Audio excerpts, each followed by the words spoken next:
বিসমিল্লাহির রহমানির রহিম। হেফাজতের যে বিতর্কত যে শয়তানি কামড়াকামড়ির জন্য জামাতকে কতটুকু দায়ী করা যায়, নাকি সবটুকুই জামাতের উপর চাপাই দিয়া নিজেদের বাইসে থাকা যায়? আপনারা কি বলেন?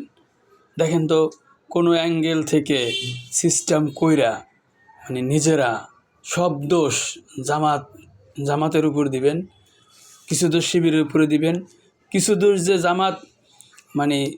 জামাতের জয়কারে যার উপরে দিবেন, আর একটা হলো ময়কারে মার উপর দিবেন, আর একটা হলো তর উপর দিবেন। দিয়া নিজেদের মধ্যে যে শয়তানি কামড়াকামড়ি, নিজেদের মধ্যে যে পদ দখলের কামড়াকামড়ি, নিজেদের যে বেঁচে থাকার কামড়াকামড়ি, নিজেদের যে পাচাটার কামড়াকামড়ি, নিজেদের যে আজাইরা শয়তানি কামড়াকামড়ি, সব দেখেন তো জামাতের উপরে দিয়ে দেওয়া জানি। কোনো সিস্টেম বাইর করেন, জামাতের উপর দিয়ে কোনো বৈধতা বাইর করা যায় না। আগে দেখেন ইসলামের